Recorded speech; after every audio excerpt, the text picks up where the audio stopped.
जो लोग सेलेक्ट हैं वो तो तैयारी पकड़ें, जो लोग सिलेक्टेड हैं हमारी एक्टिंग वर्कशॉप में वो तैयार हो जाएं। 14, 15, 16 डेट है लाहौर में 3 दिन की एक्टिंग वर्कशॉप।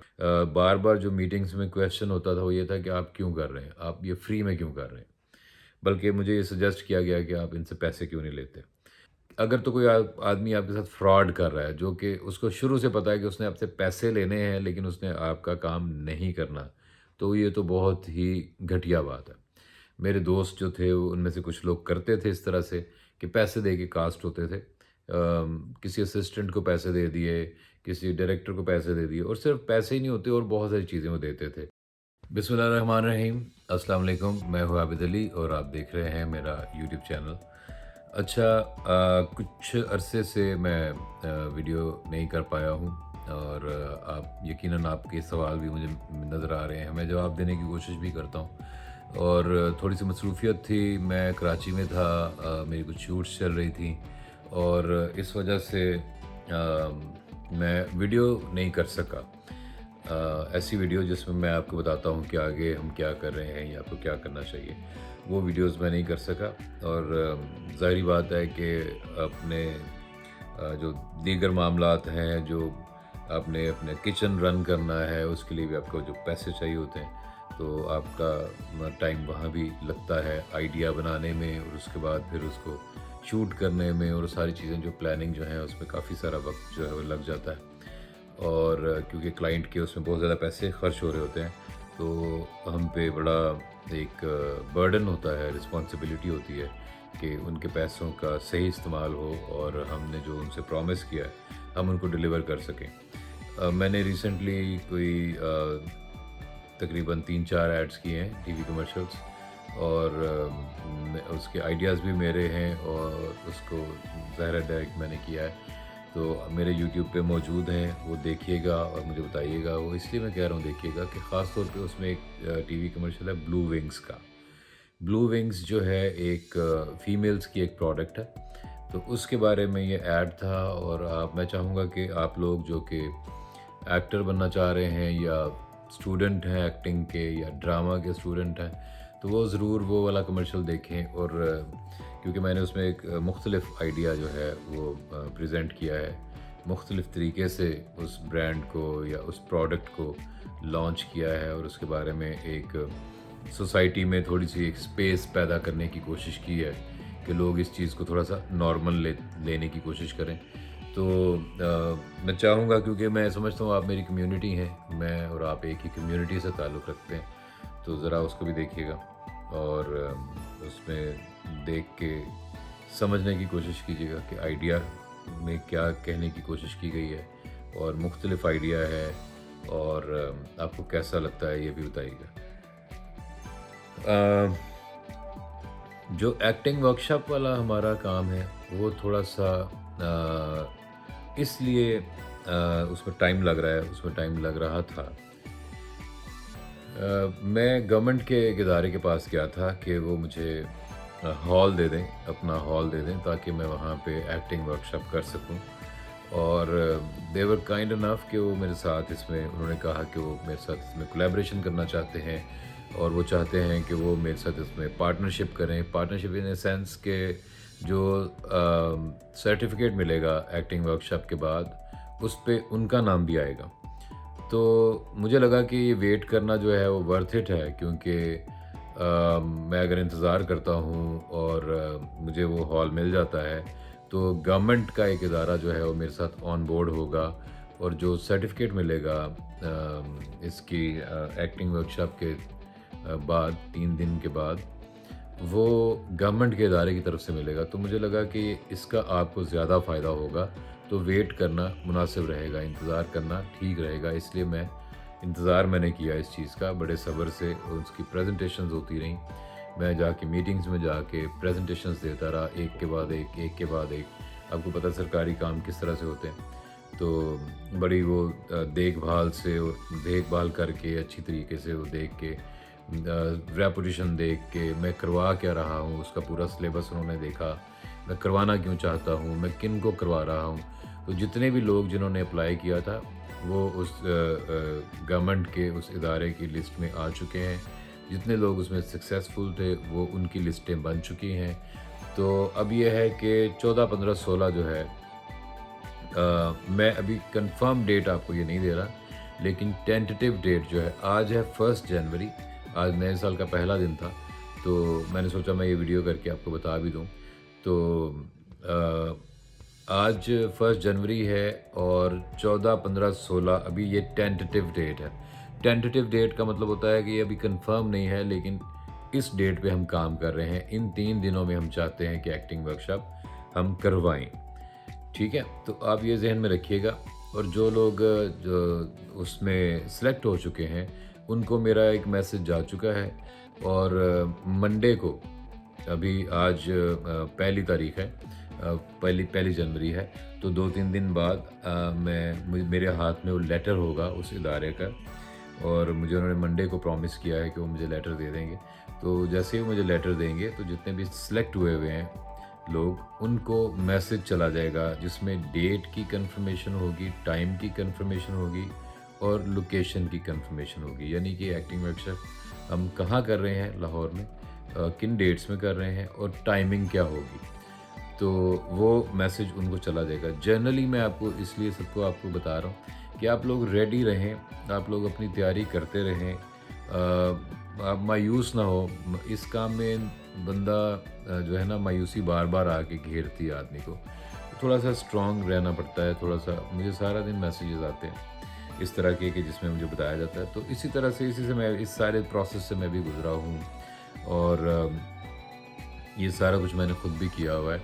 और लेकिन आज मैं ये काम कर रहा हूँ पिछले कोई 15-16 सालों से, 17 सालों से मैं इस फील्ड में हूँ और मैं यही काम कर रहा हूँ। मैं इसी काम से अपना किचन चलाता हूँ, अपना घर चलाता हूँ, अपनी ज़िंदगी चलाता हूँ इसी काम से।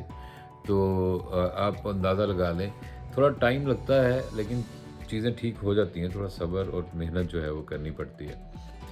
तो इसमें जो आज की वीडियो में जो आपके लिए टिप है, जो इम्पोर्टेंट बात है वो ये है, जो लोग सिलेक्ट हैं वो तो तैयारी पकड़ें। जो लोग सिलेक्टेड हैं हमारी एक्टिंग वर्कशॉप में वो तैयार हो जाएं। 14, 15, 16 डेट है। लाहौर में 3 दिन की एक्टिंग वर्कशॉप है जिसके एंड पे आपको एक सर्टिफिकेट मिलेगा। और वो सर्टिफिकेट अब गवर्नमेंट के इदारे की तरफ से मिलेगा। यानी कि मैं, आबिद अली फिल्म्स और गवर्नमेंट का वो इदारा, उन दोनों का नाम उस पर मैंशनड होगा, लिखा होगा। और वो लोगो जो है उस इदारे का और मेरी कंपनी का वो लोगो उसके ऊपर लगा होगा। तो ये आप सब लोगों के लिए बड़ी मेरे ख्याल में फ़ख्र की बात है और मेरे लिए बड़ी खुशी की बात है कि मैं आप सब लोगों को यहाँ तक ला पाया हूँ कि गवर्नमेंट का कोई इदारा जो है वो एक्नॉलेज करे इस सारी चीज़ को।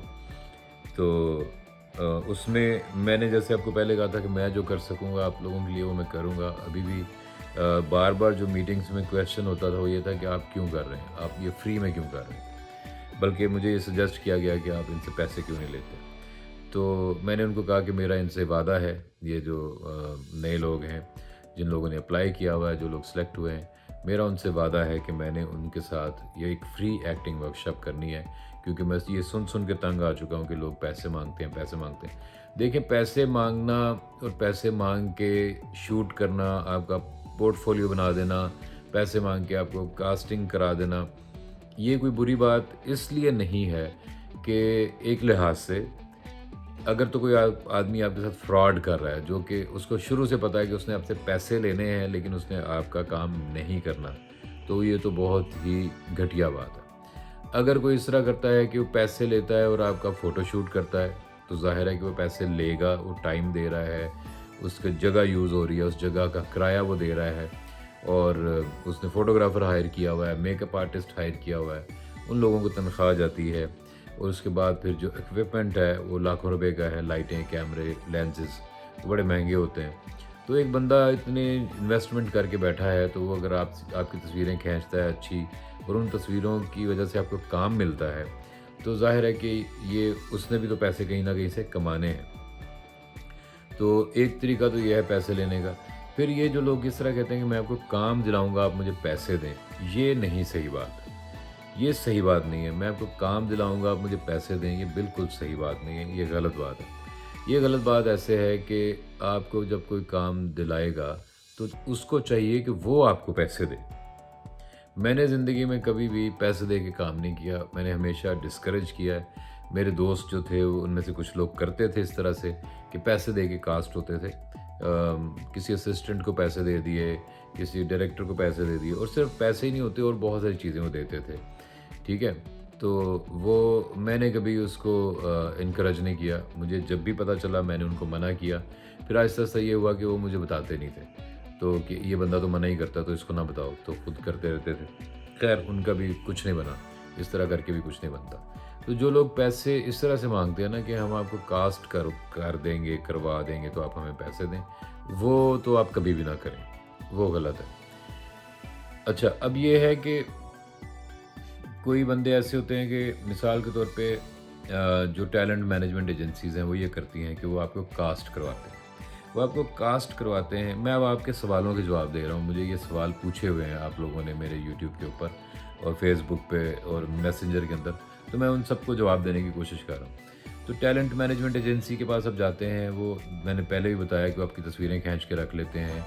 जब कोई क्लाइंट, जब कोई प्रोड्यूसर, डायरेक्टर उनको कहता है कि हमें एक 24 साल का लड़का चाहिए या हमें एक 24 साल की लड़की चाहिए इस कमर्शियल के लिए, तो वो 24 साल की सारी तस्वीरें भेज देते हैं, पोर्टफोलियो जो उन्होंने आपकी भी खींची हैं, किसी और की भी खींची हैं। क्लाइंट उनमें से किसी एक को सिलेक्ट करता है और उनमें से किसी एक को सिलेक्ट करके कास्ट कर लेता है, और वो कहता है जी कि मेरे पास बजट है, क्योंकि ये नया आदमी है तो मैं इसको 10,000 रुपये दे दूँगा, या इसने पहले भी कोई काम किया हुआ है या थोड़ा बहुत इसको काम आता है तो मैं इसको 20,000 रुपये दे दूँगा। अब ये जो 20,000 रुपये हैं, ये आपको मिलेंगे टैलेंट मैनेजमेंट एजेंसी के थ्रू, क्योंकि वो director, producer talent management agency के साथ डील करेगा, डायरेक्टली आपके साथ नहीं करेगा, क्योंकि उसने आपका नंबर, आपकी पिक्चर्स उस एजेंसी से ली हैं। तो वो उसी को कहेगा कि ठीक है, मेरे पास 20,000 रुपया, ये लो 20,000 रुपया, इस बंदे को एक दिन के लिए शूट पे भेजना है। अब वो एजेंसी आपको, टैलेंट मैनेजमेंट एजेंसी आपको कांटेक्ट करेगी कि भाई आपका वो पोर्टफोलियो सिलेक्ट हो गया है, तो ये कमर्शियल है, जूतों का कमर्शियल है, सुई गैस का कमर्शियल है, कोला है कोई, या टेलीफोन है कोई, मोबाइल है, उसका कमर्शियल है, तो आप आ जाओ। तो ये एक आपका ये कैरेक्टर है, इस तरह के कपड़े होंगे, तो भाई आ जाओ, ये इसका बजट है। तो अब असूलन उस 20,000 रुपये में से 10% एजेंसी का कमीशन होता है। 20,000 का 10% 2,000 रुपया बन गया, ये एजेंसी का कमीशन है, मेरा ख्याल है 2,000।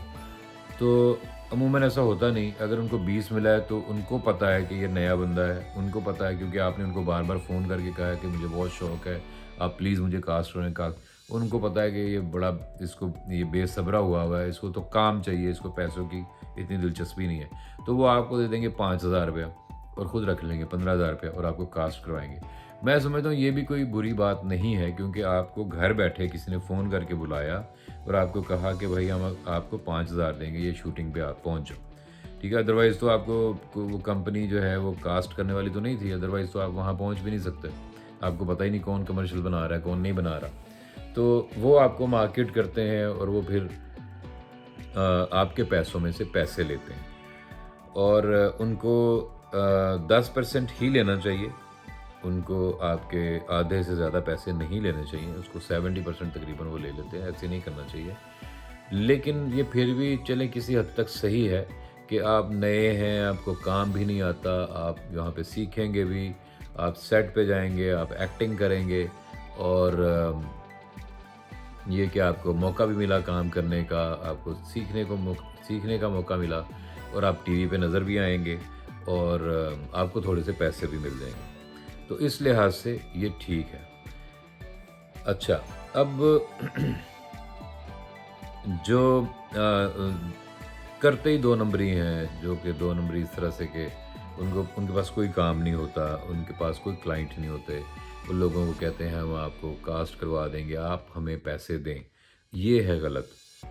ठीक है, और जो आपको कास्ट करवा के क्लाइंट से पैसे लेगा और उन पैसों में से अपने पैसे रख ले और आपको आपके पैसे दे दे, ये सही तरीका है। तो ये सारी इसकी जो वर्किंग है, जो कुछ सवाल आपने पूछे हैं उनके मैंने आपको जवाब दिए हैं।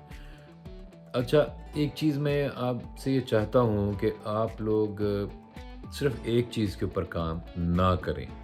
देखिए, जब मैंने शुरू किया था तो मैं सिर्फ़ एक्टिंग करना चाहता था और मैं समझता था सिर्फ़ मुझे एक्टिंग करनी है और मैंने बल्कि कई लोगों के लिए कोई ड्रामे लिखे या आइडियाज़ बना के दिए उनको। लेकिन मैंने उनको कहा कि आपने मेरा नाम नहीं देना, क्योंकि मैंने अपना नाम एज़ राइटर नहीं देना। मैंने तो सिर्फ़ एक्टिंग करनी है और मैं एक्टर ही रहना चाहता हूँ। मेरा कोई और क्रेडिट मैं नहीं चाहता। फिर कई लोगों की चीज़ें मैंने डायरेक्ट की, ठीक है? उनकी कोई एपिसोड डायरेक्ट कर दी, किसी की कोई शॉर्ट फ़िल्म बना दी, किसी का कुछ कर दिया। लेकिन उनको मैंने कहा कि आपने मेरा नाम एज़ डायरेक्टर नहीं देना, क्योंकि मैं तो एक्टर हूँ, मैंने एक्टिंग करनी है। अच्छा, थोड़े अरसे के बाद ये हुआ, मेरी बात गौर से सुनें। थोड़े अरसे के बाद ये हुआ कि ये सारी जो इंडस्ट्री है, ये एंटरटेनमेंट इंडस्ट्री बन गई। ऐसा नहीं रहा कि ये पहले होता था कि जो एक्टर है वो सिर्फ एक्टिंग करता था, जो होस्ट है वो सिर्फ होस्टिंग करता था। होस्ट अलग थे, सिंगर्स अलग थे, वो सिर्फ सिंगिंग करते थे, ठीक है? एक्टर्स अलग थे, सिर्फ एक्टिंग करते थे। अब ऐसा नहीं है। पिछले कोई तकरीबन 10 सालों से ऐसा है कि हम सारे एंटरटेनर हैं, ठीक है? और ये एंटरटेनमेंट इंडस्ट्री बन गई है। देखें, अब मैं आपको मिसाल देता हूँ। देखें, सिंगर जो हैं अब, वो एक्टिंग भी करते हैं। अली ज़फ़र ने भी फ़िल्म की, आतिफ़ असलम ने भी फ़िल्म की, आतिफ़ असलम अब ड्रामे भी कर रहा है। अच्छा, और भी बहुत सारे सिंगर हैं जो कि एक्टिंग भी करते हैं। फ़रहान है और बहुत सारे लोग हैं। अच्छा, अब बहुत सारे एक्टर हैं जो होस्टिंग भी करते हैं। एहसन खान भी होस्टिंग करता है, ठीक है? उसके बाद फ़हद मुस्तफ़ा भी होस्टिंग करता है और उसके बाद वासिफ़ चौधरी एक्टिंग भी करता है, होस्टिंग भी करता है। तो पहले जैसे था ना कि तारिक अज़ीज़ साहब सिर्फ़ होस्ट थे, ज़िया मोइनुद्दीन साहब होस्ट थे, उबैदुल्ला बेग साहब होस्ट थे, मोइन अख्तर साहब होस्ट थे। ये एक्टिंग नहीं करते थे, ये फुल्ली होस्टिंग करते थे। यानी होस्ट होस्टिंग करता था, एक्टर एक्टिंग करता था और सिंगर सिंगिंग करता था। तो ये सारे जो थे ना, स्पेशलाइज्ड जॉब थी, सारे स्पेशलिस्ट थे। अब स्पेशलिस्ट नहीं है, अब सारे एंटरटेनर हैं, अब सारे सारा कुछ करते हैं। देखिए, नुमान इजाज़ प्रोडक्शन भी करता है, ड्रामे भी बनाता है। नुमान इजाज़ जो है एक्टिंग भी करते हैं, वो रेस्टोरेंट भी चलाते हैं वो, ठीक है? उनका एक रेस्टोरेंट भी है। फ़हद मुस्तफ़ा होस्टिंग भी करता है, एक्टिंग भी करता है, प्रोडक्शन भी करता है, इन्वेस्टमेंट करता है। ड्रामे बहुत से ऐसे हैं जिनमें फ़हद मुस्तफ़ा के पैसे लगे हुए हैं। फ़हद मुस्तफ़ा वो ड्रामे बना रहे हैं, तो वो और फ़िल्में भी, और साथ-साथ उनका कोई और ब्रांड भी है। इसी तरह एजाज़ असलम एक्टिंग भी करते हैं, प्रोडक्शन में भी पैसे लगाते हैं, कभी-कभी होस्टिंग भी कर लेते हैं और एक कपड़ों का ब्रांड भी चलाते हैं। तो अब ये सारे, जैसे मैंने कहा, एहसन खान एक्टिंग भी करता है, होस्टिंग भी करता है। तो अब सारे एंटरटेनर हैं। इससे आप लोगों को क्या सीखना है? इससे आप लोगों ने ये सीखना है कि जो बंदा एक्टिंग का काम ढूँढ रहा है, ठीक है? वो समझता है कि मेरा मेजर टैलेंट जो है वो एक्टिंग है, साथ मेरे 2-3 टैलेंट्स और हैं। इस वक़्त मौज़ू ये है कि आप लोग जो कि एक्टिंग करना चाहते हैं, वो गौर से इस बात को सुनें और समझें। ये तो हो गया आपका एक मेन टैलेंट। ये आपका मेन टैलेंट है कि आप एक्टिंग करना चाहते हैं, आप एक्टर हैं। देखिए, मैंने तो आपके साथ काम करना ही करना है। जो ये एक्टिंग वर्कशॉप से लोग निकलेंगे और ये एक्टिंग वर्कशॉप जो इदारा है, वो मुझे कह रहा है कि आप हर महीने 3 दिन करें। क्योंकि पहले मैं वो शूट करूँगा और रिलीज़ करूँगा, उसके बाद मैं बताऊँगा कि ये क्या है और किस तरह होगा और आप उसका हिस्सा कैसे बन सकते हैं। बेशक अगर सबको पैसे नहीं मिल रहे, लेकिन सबको काम मिल रहा है। इसको कहते हैं कोलैबोरेशन। एवेन्यू स्टूडियो के बाहर लाइन लगती थी, बारी स्टूडियो के बाहर लाइन लगती थी कि जी हमें अंदर जाने दो, हमने एक्टर बनना है, हमने शूटिंग देखनी है, तो कोई जाने नहीं देता था। अब तो इसकी ज़रूरत ही नहीं है। ये होगा कि आपके हाथ में एक एपिसोड होगी, आप कह सकेंगे कि यार मैंने इस एपिसोड में एक्टिंग की है, और एक दिन मैं आपको दूँगा कि उस दिन आप एक एक्टर की लाइफ जिएँगे। मैं अपने काम से प्यार करता हूँ। मैंने खुद स्टूडियो का फ्लोर जो है वो साफ़ किया हुआ है। झाड़ू लगाना, कपड़ा मारना।